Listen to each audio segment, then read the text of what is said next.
DXKT Davao at DZRL Batak RPN Provincial Stations. RPN Radio Philippines Network, Radyo Ronda, DZKI-IRIGA, member kapisanan ng mga broadcaster ng Pilipinas. CNN Philippines Hour sa RPN-DZKI-IRIGA alas 6 hasta alas 7 ng manggi, Lunes hanggang Biyernes. CNN Philippines Hour. Officials have said he and his mother Imelda, as co-administrators of the Marcos estate, could be criminally liable for abusing fake news. Records from the Supreme Court show as obtained from a reliable source the decision on Marcos family's estate tax case reached finality on March 9, 1999. Marcos Jr.'s political party agrees the court ruling on his family's estate tax worth 23 billion pesos is final and executory, but not the surcharges over the past years.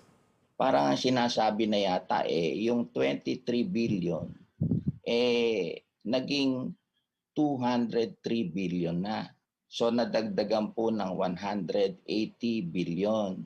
Karamihan po niyan penalties at saka surcharges. Siguro we are familiar na pagka na-late lang tayo sa income tax natin, ang laki-laki na po mahigit 50% yata ang penalties and surcharges. So what I am saying that is the figure of 203 billion is not final. Yan po ang hindi final sapagkat subject po yan sa reconciliation.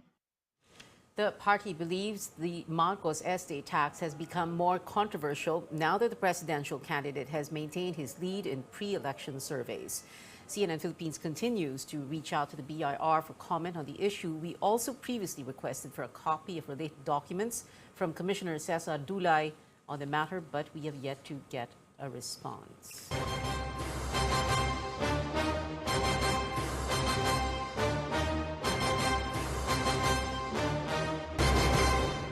There are 40 more days before the Filipino votes, and there is no stopping party list groups under the Makabayan bloc from joining the May 9th race. This despite President Duterte ranting against them. The Commission on Elections says these groups have long been accredited. Our Melissa Lopez has the details. President Duterte wages another public word war against Congress's Makabayan bloc composed of his critics. He wonders why they are allowed to run and win congressional seats. Sabihin ko sa inyo na tama si Lorraine Badoy na itong mga party list na Kabataan, Anak Pawis, Bayan Muna, Alyansa of Concerned Teachers or ACT at Gabriela. Ang problema, they are supporting or they are really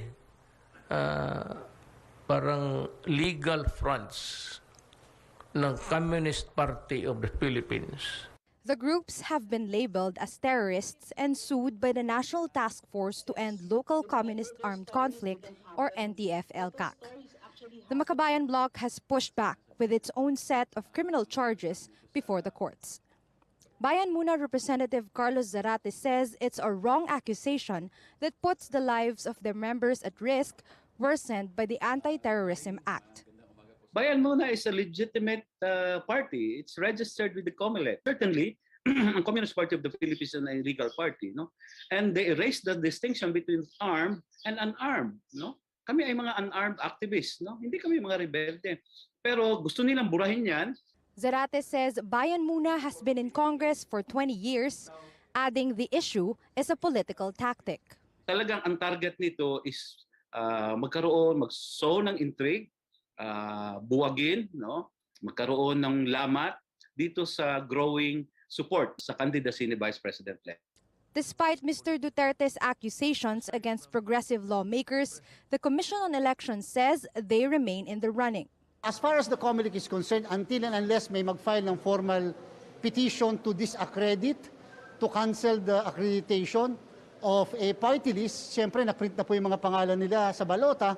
Garcia says that period to object already lapsed. 177 groups, including those part of Makabayan Bloc, are vying for at least one seat in Batasang Pambansa on May 9th. Melissa Lopez, CNN Philippines. Senator Manny Pacquiao reveals his running mate Lito Atienza told him to support fellow vice presidential bet Tito Soto if the Buhay Party list representative can no longer push through with his campaign. Atienza is still recovering from his knee replacement surgery last month and has been unable to join Pacquiao on the campaign trail. CNN Philippines has yet to get Atienza's side. Manila Mayor Isko Moreno vowing to assert the country's sovereignty on the West Philippine Sea and even said he would accompany fishermen there if needed. Basta tayo, we will insist on the hang and we will fish in our water. That includes Panatay. I need to be with the fisher folks and if Zelensky can do it, we can do it also. No, not jet ski. Hindi abot ang jet ski. I'm going to be prepared and don't want to overpromise things. Basta tayo, we'll be there. We'll protect our fisher. One of President Duterte's campaign promises in 2016 was to ride a jet ski and plant a Philippine flag on the Spratly Islands, only to admit 5 years later that it was a joke. Vice President Leni Robredo's running mate Kiko Pangilinan calls on their supporters in the city of Maasin, southern Leyte, to reject other vice presidential candidates being paired with her.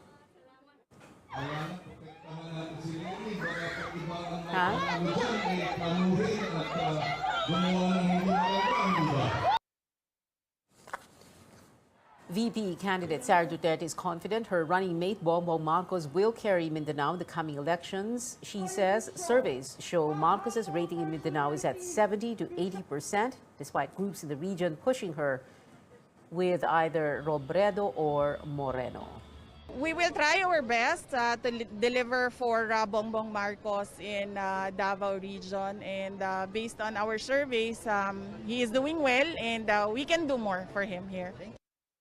Marcos is on a 5-day campaign blitz in Mindanao. He lost in the Davao region during the 2016 VP race, but got twice the votes of Robredo there. Election and security officials are going around the country to make candidates and their supporters commit to an orderly, honest, and peaceful election. The national government wants to leave no stone unturned in its preparations, especially in areas vulnerable to election violence. David Santos reports. As security forces remain optimistic they can put an end to the insurgency problem by June 30th, at least in eastern Visayas, they are also continuously intensifying operations to make sure rebel fronts in the region do not pose a security threat during the May elections. The Armed Forces Chief urging candidates in Samar not to pay the so-called permit to campaign fees in areas with significant communist presence. Huwag na kayong matakot, huwag na kayong mag-isip, magdalawang isip na magbigay pa. Because ito lang yung nagpapatagal, maliban ito'y labag sa batas. We will assure you that the NPAs now here in Samar are not capable of doing this extortion and intimidation. This comes just days after officials also visited the city of Marawi to bring their advocacy to the Bangsamoro. Candidates and their supporters are made to commit to keep elections peaceful, honest, and orderly. They also pledge to refrain from negative campaigning and the use of disinformation, as well as following strict health protocols during their sorties. Despite having a history of political violence, including the 2021 killing of Calbayog City Mayor Ronaldo Aquino, the police are ruling out the possibility of placing Samar Province under strict election control. At least 9 police officers are facing charges in the Aquino case. Now, some candidates expressing concern over the spate of killings in Samar, which the police insist are not election-related. Please, we need the checkpoints. Put it there for us, then we can solve the killings here. We look at the data of 2016-2019. How many are election-related incident? 0. So, wala kaming basihan para sabihin na ito ay magiging posibleng red area. The military says it has enough personnel to help secure the elections. eyeing the possible deployment of provisional forces in hotly contested areas. David Santos, CNN Philippines. An energy policy group warns of possible power interruptions across Luzon during the crucial election period. The Institute for Climate and Sustainable Cities maintains its February projections of a very tight power supply for the second quarter. It says the Energy Department should ensure power plants will not exceed the total allowable days for outages. The ICSC also suggests tougher penalties for those that will not comply. Are we still expecting power outages? And the answer is yes. What is available on the grid today is only enough to suffice for the April 2022 demand. And to reach the 8,100 required capacity by May 2022, we need to commission the newly constructed GN-powered Diginin Unit 2. These are new plants po. New plants, and yet ang daming outages ng Unit 1. Yung Unit 2 is not yet operational. We put a question mark on that. That's why the DOE says energy efficiency measures are in place and more power plants and renewables will be coming in.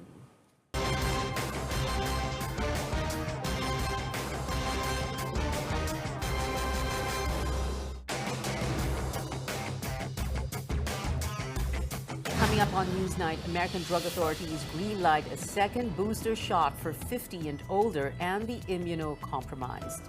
Plus, a look back at Catriona Gray's iconic moment on the Miss Universe stage, immortalized in this famous global museum. Stay tuned to CNN Philippines.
Welcome back to Newsnight. In the United States, persons over 50 years old and the immunocompromised may now get a second booster shot for COVID-19. Both the U.S. Centers for Disease Control and the Food and Drug Administration approved the expansion of the emergency use authorization for a fourth dose. The second booster can be given 4 months after the first one for Pfizer and Moderna vaccines. Those who receive the Johnson & Johnson's vaccine may also get Pfizer or Moderna as their fourth shot. Back here at home, the country now at moderate risk for COVID-19. Under the guidelines set by the U.S., the CDC lowered the risk for travel to the Philippines to level 2 amid fewer cases. Only unvaccinated Americans will be prohibited from going to Manila. The country was under level 4 or very high risk just last month. Officials expect new cases to drop to 70 by April if compliance to health protocols and vaccinations continue. Now, in the region with the lowest vaccine coverage, health workers are going out of their way to administer COVID-19 cases. Carolyn Bonkin takes us to Maguindanao in the Bangsamoro region, where vaccines are offered even in public markets. Dapat na bakuna sa COVID-19 vaccine An ambulance is going around telling everyone COVID-19 vaccines are available in the public market of Datu Odinsinsuat, Maguindanao. Health workers have been checking out stalls since mid-March, finding out who's still unvaccinated and who wants a booster shot. There's also a pop-up vaccination site in the middle of the market. The Maguindanao Integrated Provincial Health Office sees this as an effective strategy to get more people immunized, especially in remote areas. Galing sa mga liblib, once a week, pupunta at bababayan sila sa palengke para yun na nga bibili ng kanilang mga needs. Mag-take chance kami na yung mga yun is mababakunahan namin sila. Usually, hindi namin sila naabutan doon mismo sa bahay nila. Only 25% of the eligible population in Datu Odinsinsuat have been fully vaccinated. Health workers have yet to reach 67,000 unvaccinated residents who either have no time or money to visit vaccination sites. While going around, they also talk to those who are hesitant to get the shots as they debunk false vaccine claims on social media. Ang target, aside sa mga customers nila, is yung mga owner talaga ng mga establishment. Kung dito naman sa palengke, ang is hindi na nila naiiwan yung kanilang mga paninda. So within the vicinity, nababakunahan sila agad. May grab the chance to get boosted. Gipit ng schedule din. NGO worker din ako, so nagta-travel kami. So ngayon ko lang na-timingan sila, ma'am. Mocs, still unvaccinated, approach vaccinators after shopping. Kasi hindi na ako makapunta doon sa munisipyo. Mas maganda dito sa palengke, kaya nandito na sa palengke. Aside from Datu Odinsinsuat, Sultan Kudarat and Parang also have the lowest vaccine coverage in Maguindanao. These are the most populated areas in the province. In Sultan Kudarat, health workers likewise do house-to-house vaccinations. They visited houses in Barangay Crossing, Simuay. Amera Karim got her first dose. Bawat labas po natin, kailangan talaga ng vaccine card, kaya yun po. Isa sa na-encounter namin is, kaya kumbaga, yung iba ma'am is nasa malalayong area, parang hirap po silang pumunta sa aming mga health center. Inoculating all eligible residents in BARM is still a long way to go, but health workers here are delighted every time they convince one person to get the life-saving shot. Caroline Bongkin, CNN Philippines. In other news, security agencies are scrambling to grant President Duterte's wish to end the insurgency in the twilight of his term. But are military action and negotiations with rebels enough to bring down the decades-long struggle? David Santos reports. This footage released by the military show New People's Army rebels, some still armed, coming down from the hills in Samar. Among them, Kamisi, a mother of 3 and whose partner is a rebel leader. Nagsisisi talaga ako kasi yung mga anak ko, napabayaan ko sila. We've decided not to show her face for her security. Kamisi joined the NPA at 15, convinced by the ideals of waging a guerrilla war against the government to fight social ills and injustice. Yung mga pangako kasi nila na magkakamayroon ng sapat na lupa, na pwedeng matirahan at pagsakahan, pero ni kahit isa wala naman po sila talagang naitulong sa amin. She now hopes to reunite with her kids and also join the military so she can put her experience as a former combatant to use. Security forces going all out to comply with President Duterte's order to end insurgency before he steps down, either by military action or negotiations for rebels to surrender. Hindi po dekada ang inaabot kapag local peace talks. Actually, halos 2 o 3 linggo lang yung negotiation, dumiretso na kagad bumaba. The military is convinced communism in the country is on the verge of total collapse, but they admit rebels still keep pockets of resistance like in Mindanao.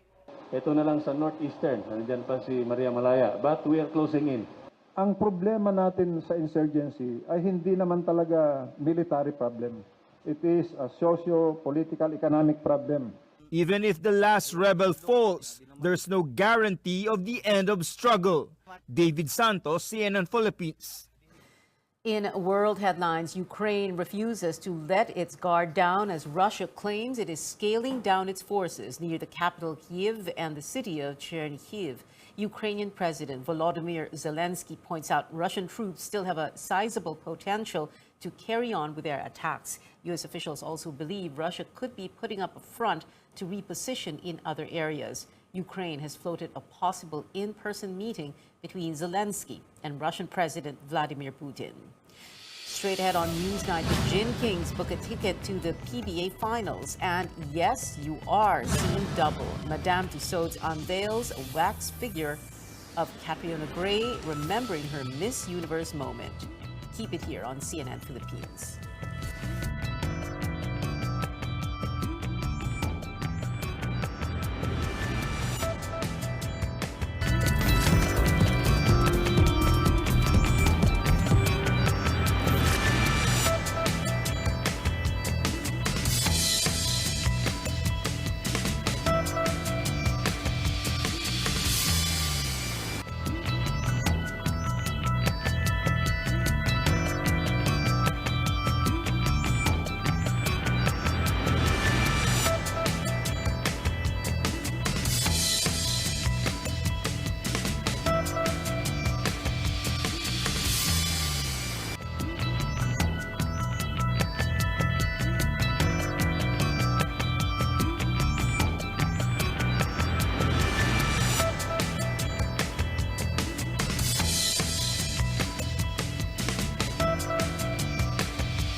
Welcome back. The quest to bring science and technology closer to Filipinos continues. The second season of Sikat, a magazine reality show that helps citizens solve problems through scientific methods, arrives soon. Science and Technology Department officials and CNN Philippines President Benjamin Ramos renewed the partnership in a MOA signing earlier. Ito yung programs na kailangang ina-highlight ng government. Hopefully, CNN Philippines can help reach yung mga tao. Awareness talaga is really big kasi marami mga tao ang hindi nakakaalam na posibleng matulungan din ng DOST. Through information, we truly transform lives. Sikat Season 2 will premiere on April 23rd to air every Saturday and Sunday, 8 in the morning and 4 in the afternoon here on CNN Philippines. PBA News now. Barangay Ginebra San Miguel is the first squad to secure a ticket to the finals, ready to defend their Governor's Cup title. The team beat the NLEX Road Warriors in Game 4 earlier, 112-93. This will be Ginebra's fourth finals appearance within the last 5 seasons. Another game is underway between the Magnolia Hotshots and the Meralco Boats, with Meralco's 2-1 semifinals lead. A win for the Boats tonight could land them a place in the finals. The Philippine Olympic Committee defers its move to suspend the Philippine Athletics Track and Field Association, or PATAFA, for 90 days, citing its pending mediation process with pole vaulter EJ Obiena. But the POC president says if Patafa does not endorse Obiena by next month's General Assembly, then the suspension will be decided on the floor. POC initially voted to suspend Patafa for failing to serve its purpose as a national association amid its rift with Obiena. In entertainment, you can strike a pose with Catriona Gray as she does her iconic lava walk with a visit to Madame Tussauds, Singapore. The Miss Universe 2018 winner's wax figure has been unveiled today, up for display until September 20th. Here's a look at Catriona and her wax doppelganger wearing a replica Mac Tumang lava gown. The beauty queen is the only Filipino to have her own figure in the tourist attraction.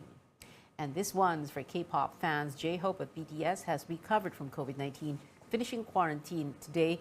With this, their agency confirms the rapper will perform in the Grammys alongside other members on Monday, Philippine time.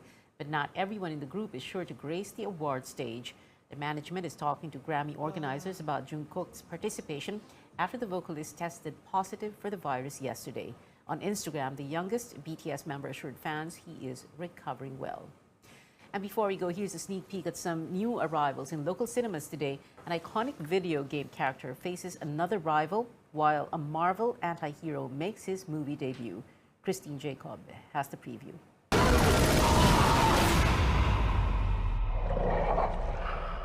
Method actor Jared Leto takes on another comic book role in the movie Morbius.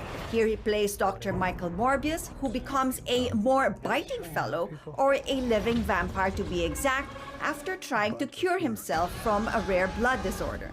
But his transformation comes with a price as he struggles in dealing with his newfound monstrous urges. The film also features Doctor Who star Matt Smith and singer-actor Tyrese Gibson. Why shouldn't they know what it feels like for a change? Just accept who you are. The bad guy. I discovered the source of ultimate power. We need to get it back or the world is doomed. The world's favorite blue spinny speedster is back for the next level quest in Sonic the Hedgehog 2. Our anthropomorphic hero faces an acid test when his nemesis, Dr. Robotnik, returns with a new partner, Knuckles the Echidna, voiced by charmer Idris Elba. But Robotnik is not the only one with a partner in crime. Tagging along with Sonic is his new sidekick, Tails. Familiar names James Marsden and Jim Carrey are back for the sequel, along with Ben Schwartz as the voice of Sonic. It also introduces Colleen O'Shaughnessy as the voice of Tails. You forgot one. Unstoppable.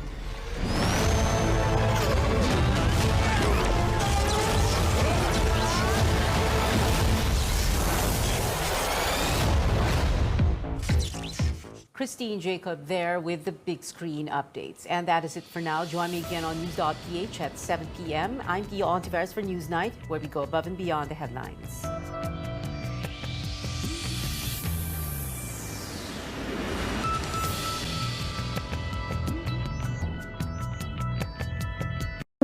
This program is brought to you by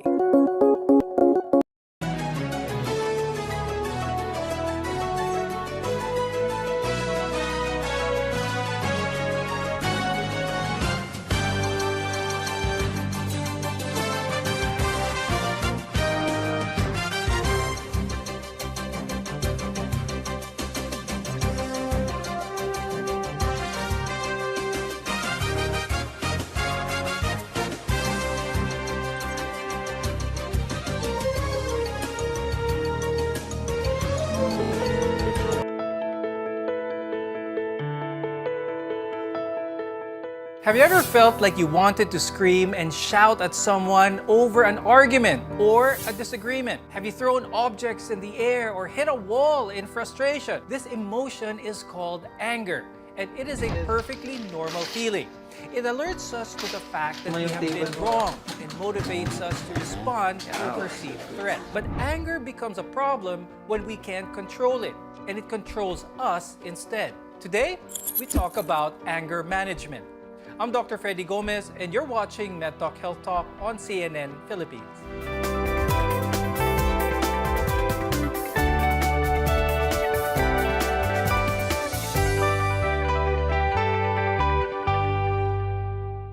Our guests today will help us better understand what anger is and how to control it. Let's welcome our guests. Joining us is Dr. Ann Christine Guevara, who is a neurologist psychiatrist at Bernardo General Hospital and the Los Santos Medical Center. Also with us is Richtofen de Jesus. He's a psychologist from St. Luke's Medical Center, Global City, and the Los Santos Medical Center. Let's talk about what exactly is anger. It's an emotional state that varies in intensity, from mild irritation to intense fury and rage. And we often feel this when someone has perceptively wronged you. Dr. Tin, tell us more about what happens to the body when one feels angry. So with input, a person would perceive things through our senses, visual, smell, to the skin, or what we feel, what we perceive as threat, that enters the brain as an input. It actually stimulates the emotional brain, which is particularly amygdala, which then stimulates the other parts of the brain, including the limbic system, which is the emotional brain, and the other parts of the brain, like the thinking brain. And all of these, when put together, causes responses. Now, the output can be seen externally, as in physical changes, and internally, it would present as internal changes in the different organs. Example, so physical changes would mean flushing of skin, prominence of the head and neck veins, facial grimacing. So kaya makikita mo talagang galit yung tao, clenched teeth, and tense muscles. What hormones naman, Dr. Tin, do we release when we're shouting or screaming because of anger? Merong nag-activate, merong nagpapakalma. So the things, the hormones that activate, and these include the adrenaline, noradrenaline, the cortisol. And these are the hormones that are released when we are angry. So kaya nagkakaroon ng adrenaline rush, fight or flight response. And the cortisol, in turn naman, it increases the usage of the sugar in the body. Kaya nagkakaroon tayo ng energy when we are angry. Anger doesn't exist in a vacuum, and when we're mad or angry, there are a host of other emotions that we experience in the process. Tofi, tell us naman more about this. When you talk about anger, it's already a result of several processes that are occurring in the mind. So for example, it will start always with frustration, meaning there's something that you are going for and that you are unfortunately unable to get it. So therefore, you start to get frustrated from it. Now, as you get frustrated, you now try to reflect back to yourself and try to identify, do you have any resources that will then help you cope up with that kind of frustration? For example, you're going to review your capacity, and then unfortunately, your capacity does not meet the requirements in order for you to cope up with the frustration, then it will also be added to the sense of helplessness. So frustration followed by the concept of helplessness will then allow you to feel the emotion of anger.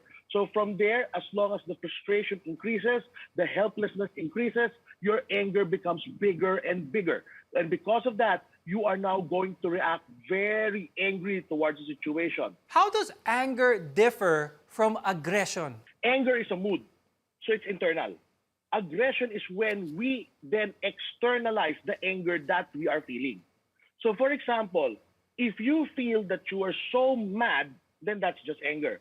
But if you are already starting to get an object, throw it aside, or for example, unfortunately hurting other people or even yourself, that is how it becomes aggression. Now, there are different types of anger we should all be familiar with. Tofi, what are some examples of these, different types of anger? There is such a thing as a righteous anger, meaning there was really a situation that really frustrated you out of the blue, meaning you were unable to really see it coming. And then from there, you then give the reaction of anger itself. Now, this is the time wherein you really felt that you have been hurt, that you have been wronged, and that's why you're reacting that way. On the other hand, there is what we call disproportionate anger, meaning the stimulus itself that triggered it is very small and disproportional towards the reaction that you are giving. So it means that you're making a mountain out of a molehill. You're making a big deal out of a small situation.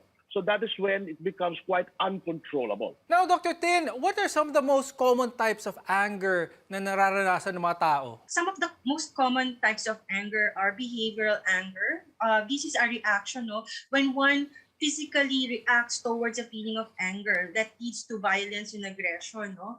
The other one is retaliatory anger or vengeful anger. Ito yung you want to get back as a response to that. For instance, when you had a conversation and you want to get back to that person, no? So it's a retaliation, kaya tinatawag na retaliatory anger.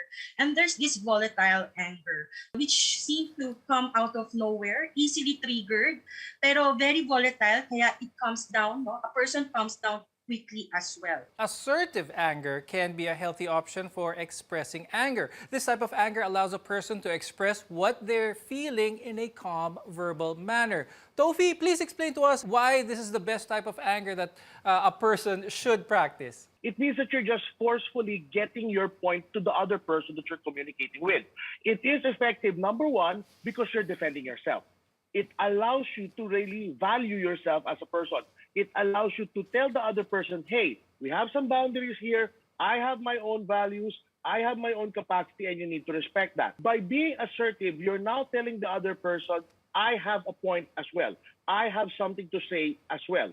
And from that, you can then raise whatever situation or whatever feeling you have within yourself. It's becoming expressive. There are also more dangerous and physical types of anger, such as behavioral, retaliatory, and volatile. Dr. Tin, could you explain what happens to the brain when we feel these three? Persons with these kinds of anger, it's really impaired, it's decreased. So the person cannot think clearly, it's very emotional, the judgment is also impaired, kaya things get out of hand, no? They cannot think clearly, and they do things and say things that they do not mean. And then all of a sudden, when mood shifts, no, they suddenly calm down. That's where the thinking part comes in. Mali pala yung ginawa ko. I was not able to manage my anger at that point. So that's how it goes, no? It's an impairment in the regulation of the connections in the brain, the thinking brain and the emotional brain. Now, anger is normal, but it can be detrimental to both your physical and emotional health when you lose control of it. More on this when we return. We are Connection to Healthcare. You're watching MedTalk Health Talk.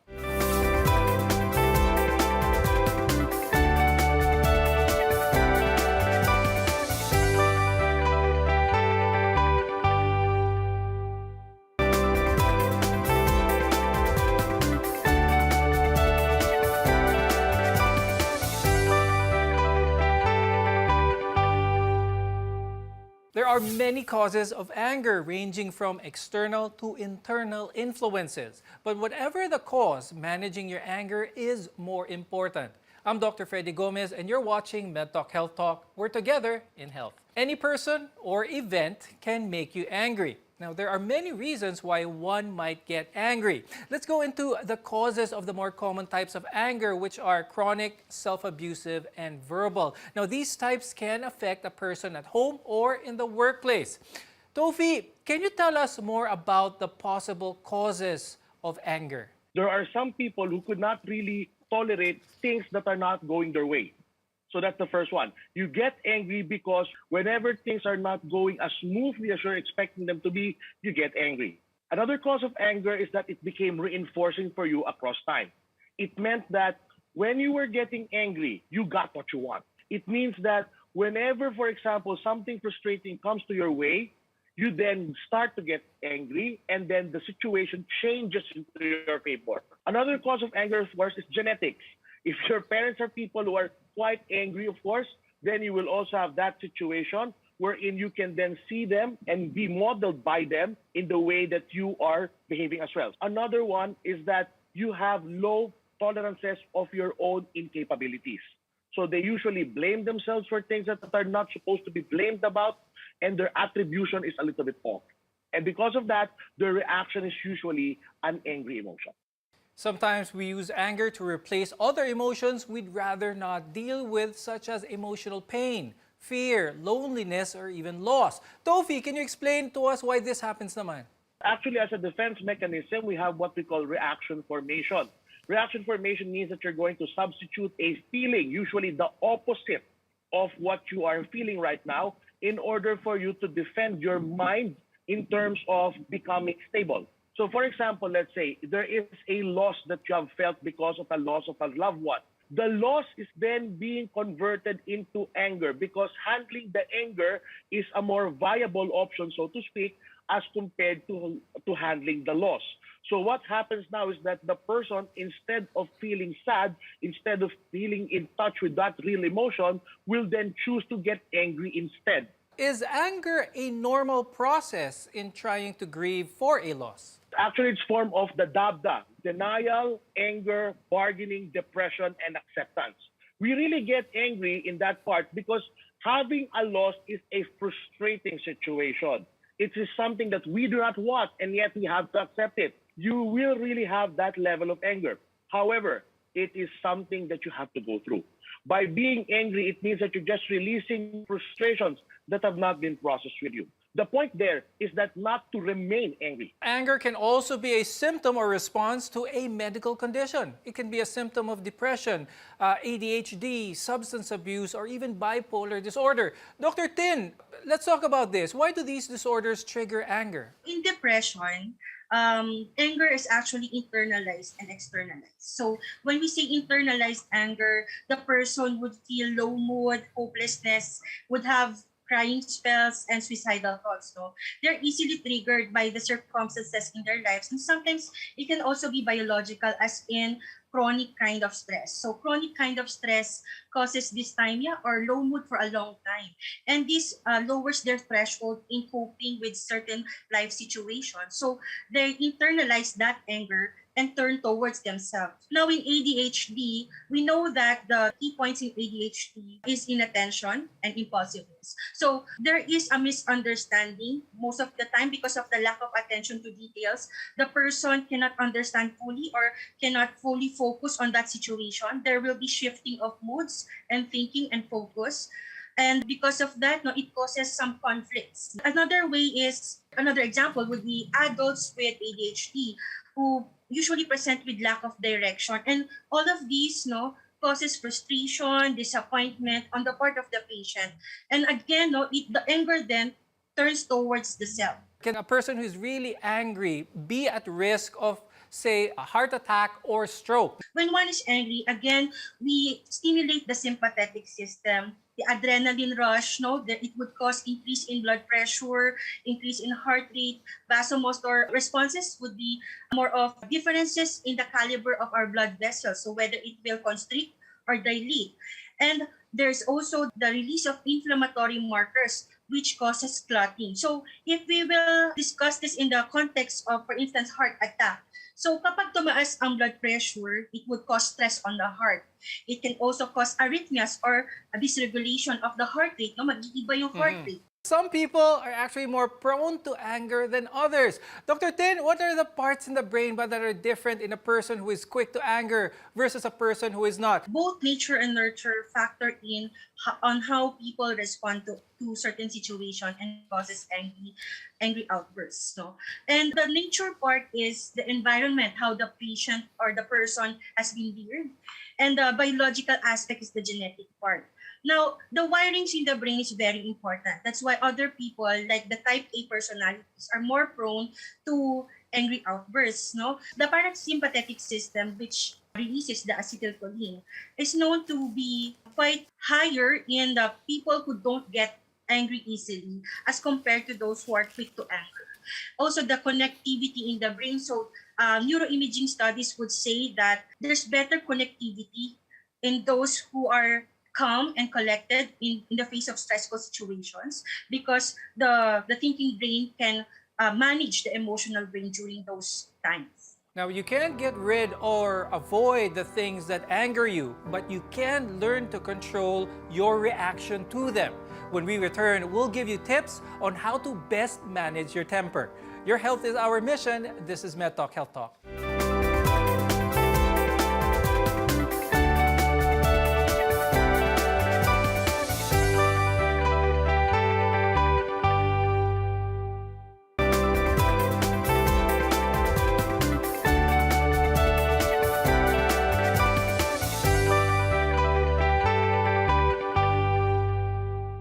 The goal of anger management is to reduce both your emotional feelings and the physiological arousal that anger causes. I'm Dr. Freddy Gomez, and you're watching MedTalk Health Talk, where your care comes first.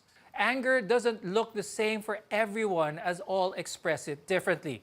Dr. Tin, can you give some tips on how we can keep anger at bay? Try to have breathing exercises. If you know that you're going into a stressful situation, like in the office work, try to do some meditation. Or when you're already in that stressful situation, try to pause for a while. And if you can, walk around first, let the emotions subside before you face the situation again, to avoid any untoward incidences. And then, of course, on the background, now, because we are preventive, we try to reinforce our thought processes so that when we face certain stressful situations, we're already ready to face them. So that would be trying to pause, trying to find out our triggers, and develop our better judgment. Tofi, what are some steps that our viewers can try at home to help manage their anger? In deep breathing, what you're trying to do there is to slow down the heart rate that you're having in order to tell your brain that your body is already calming down. Another factor there is for you to mimic a behavior that you are seeing. We are also asking our patients, for example, to count from 20 going down to 1. What we're doing there is we're slowing down the possible impulsivity that they are trying to manifest. So, for example, let's say something frustrating happened at home. You tell yourself, okay, I'll count myself from 20 to 1 first. And then by doing so, you are now preventing your brain to become very impulsive and very intense. For those people who have inward anger, particularly those, for example, who really hate a lot of who they are, we usually let them have a certain reflection. There are certain reflection exercises, gratitude exercises, and self-calming exercises. The main goal of those activities is to allow you to have a peaceful reconciliation with your limitations. It allows you to understand that even though you are limited and flawed, it doesn't necessarily define you as a person. And by doing so, by being reconciled with who you are, you will then have a better outlook of yourself and of other people as well. Dr. Tin, what are some signs that one should already seek help from a professional with regards to their anger? When your emotions or your angry outbursts already disrupts your daily routine, affecting your relationships and your work, maybe you should consider that. Second would be when people are starting to notice, and they give constructive criticisms. Listen to these people. Maybe you really need some help there. Then physical symptoms are being evident. You develop hypertension, for instance.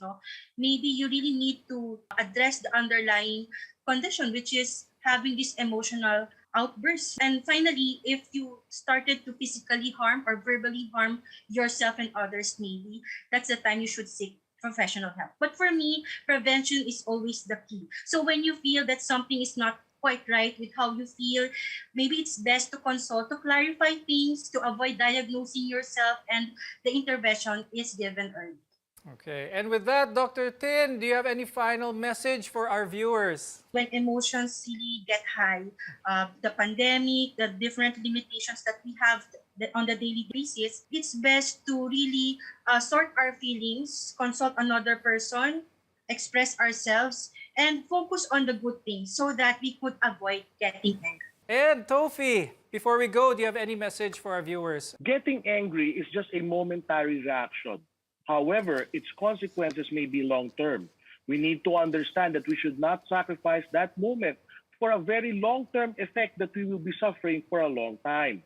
We need to understand that regulation is the key. Anger is always there, but it can be controlled. Thank you very much, neurologist, psychiatrist, Dr. Ann Christine Guevara, and psychologist, Rick Tofen de Jesus. Maraming salamat sa inyo. We want to be your partner for a lifetime of good health. I'm Dr. Freddy Gomez, and this is MedTalk Health Talk on CNN Philippines.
sa kanya lahat ng katangian na maka-Pilipinas. Taong may respeto sa buhay at pamilya, makabuluhan at matinoong pamumuhay. Siya yung makapagtataguyod ng kabutihang panlahat, di mangiiwan, makakasama ang lahat. Malinaw ang pananaw sa makabagong bukas, makatwiran at patas pakisama, at higit sa lahat maka-Diyos siya dapat. Sa pagpinag-inalato, laging tatandaan, nakata sa kanya lahat ng katangian, ang maka-Pilipinas, maka-Pilipinas.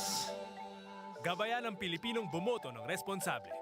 Yan naman ang aming Panatang Maka-Pilipinas. Iboboto ko, Maka-Pilipinas. Makabayan sa lupang sinilangan. Makataot may respeto sa buhay at pamilya. Siya ay makatwiran at patas makisama. Masigasig tumulong makaahon ang bawat isa. Makatarungan, makalingat, maalalahanin sa kapwa. Makakasama ang lahat, siya'y di mangiiwan. Siya ay makapagtataguyod ng kabutihang panlahat. Siya ay makabatas. Siya ay makatotoo. Siya ay may malinaw na pananaw para sa makabagong bukas. Higit sa lahat, siya ay maka-Diyos. Kaya't ayaw niya ng karahasan, siya'y makakapayapaan. Iboboto ko ang isang tao na makakalayaan. Isang leader na makakalikasan. Isang Pilipinong makabuluhan at matino ang pamumuhay. Sa isip, sa salita, at sa gawa. Gabayan ang Pilipinong bumoto ng responsable. Yan naman ang aming panata sa PBCRV. CNN Philippines Hour sa RPN-DZKI-IRIGA alas 6 hasta las 7 ng manggi, Lunes hanggang Biyernes. CNN Philippines Hour.